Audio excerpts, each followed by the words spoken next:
Okay, the Rambam is Hilchos Melachim, the Laws of Kings, first chapter, Halach Aleph. Shalos mitzvos nitztav Yisrael b'shas knisos l'oretz.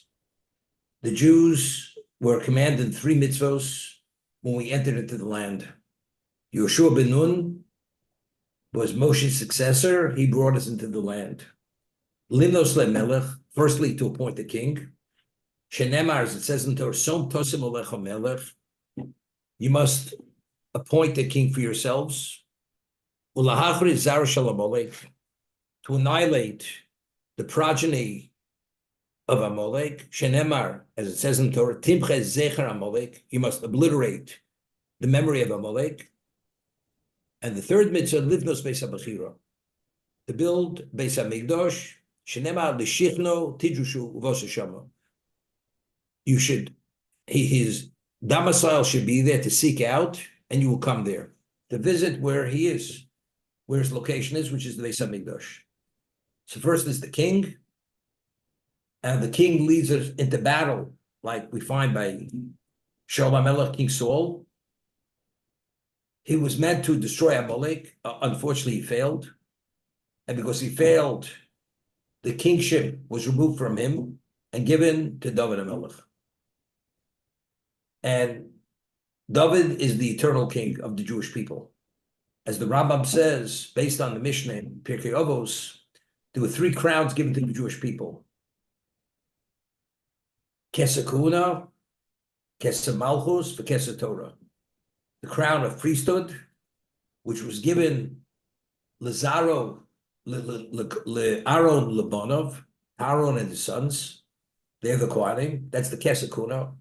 Kesed Malchus, the crown of kingship, was given to David Ulazaro, David and his progeny. And Kesed Torah, the crown of Torah, is given to every Jew. As it says, Torah Tzivilonu Moshe, Bo Rosha Kilas Yaakov. It's the heritage of the Jewish people. Every Jew has a right to the Torah. Where is it? It's Munach Chovis, Bizovis. It's lying in a corner, and every Jew has the right to go partake of it. And if you partake of it in that special way, you assume Kesed Torah. You assume the crown of Torah. So Kesed Malchus initially was given to Shaul, King Saul, who was from the tribe of Benjamin. Unfortunately, he failed because he did not carry out the order as he was instructed by Hashem through Shmuel HaNavi, through Samuel the prophet. Therefore, it was torn away from him and given to David. Okay? It's interesting. We say right before Yishtabach, towards the end of Psukim de Zimra, we say, Ki Lashem HaMelucha, God has the kingship, Ki Lashem Moshel Bagoyim, and he will dominate the nations of the world. Ki Lashem Melucha Moshe V'olu Moshim Har Tzion Lishbor Es Har Esov. And the saviors will come to Mount Seir. That's the location of Edom, of Esov, and they will judge Har Seir. And after they're judged, if we go into the oblivion, God will be coronated as the king, and God will be the only one recognized by all the nations of the world. That's ultimately the end. And who is going to bring that about? That's Melech Mashiach. That's the anointed king who is from the Davidic line. He will bring that about. He will lead the world. He will reveal to the world who God is and will teach the world and direct the world. But what's the order? First, Edom has to be destroyed. When Edom is totally destroyed, then Voyel Hashem Amlucha. God will have the kingship. Then there's no ifs or buts.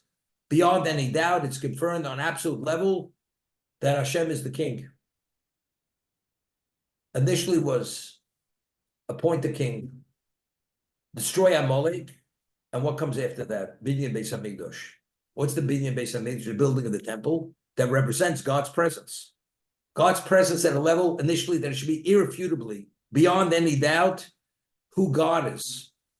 Unfortunately, because Shaul failed, and he did not destroy Amalek as he was instructed to, and he left the king of Amalek alive, Agag, or ultimately Shmuel killed him.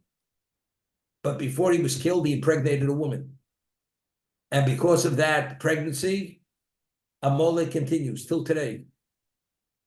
Haman is Agogi. Haman the Agogi. He was the descendant of the king of Agag, who was killed by Shmuel HaNavi. So the proper order would have been appointing the king, annihilating Amalek, and then the absoluteness of God in the Beis Hamikdash. Unfortunately, it wasn't this way. Because Shaul failed.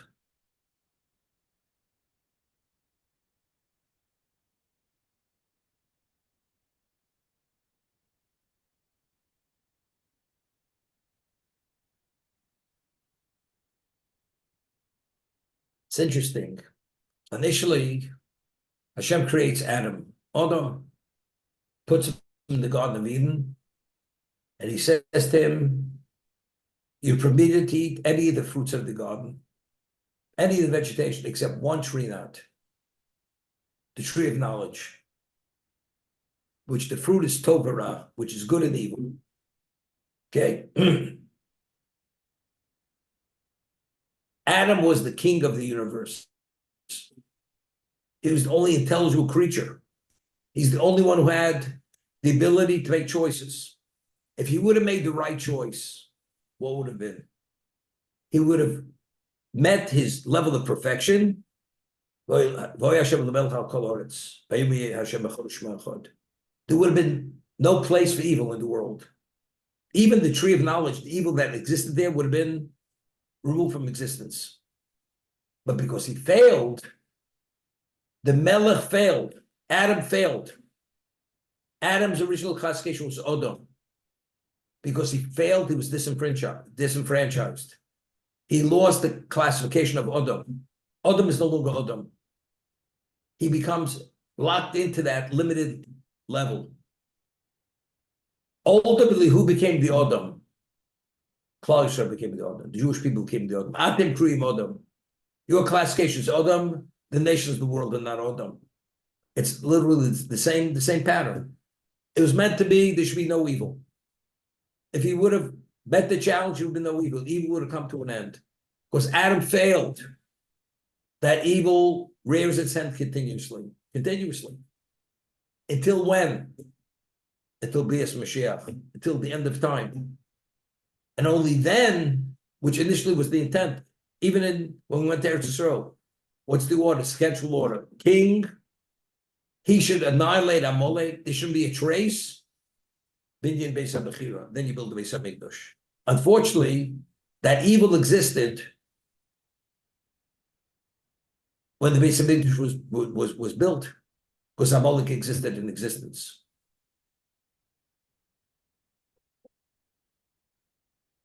There's a pasuk we say every time we finish the Amidah. We step out of the Shemon Esrei and we say a pasuk. It's a supplication. Right? That's the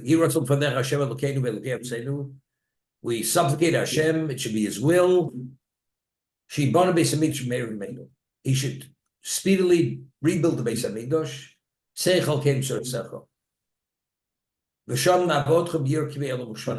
And there we should serve you. Like initially we served you. And the Minchas Yehuda,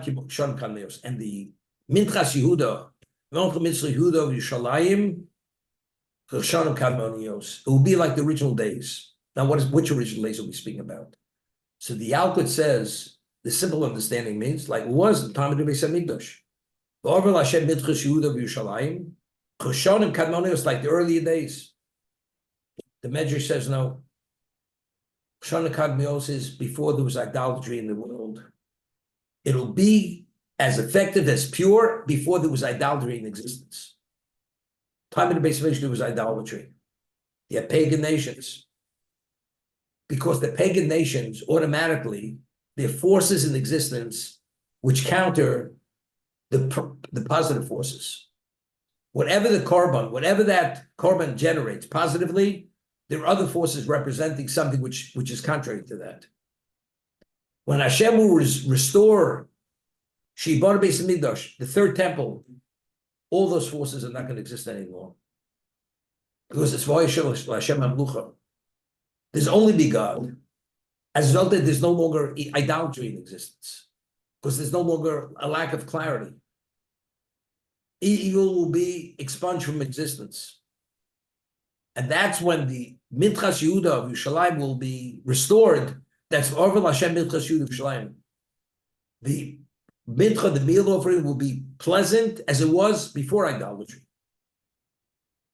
So the Binyan Beis Hamikdash was supposed to additionally be built with Amalek doesn't exist. God's throne is complete. Unfortunately, because King Saul failed, when the Beis Hamikdash was built, his throne was not complete.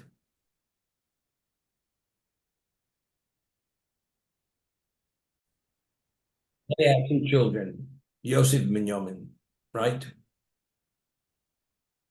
They had 6 sons. One of them was Yehuda. Each of them had a different capacity. Now, when Yaakov became aware that Yosef was alive, what does it say? Vatchi Ruach Yaakov. He was in depression for 22 years. He did not prophesize.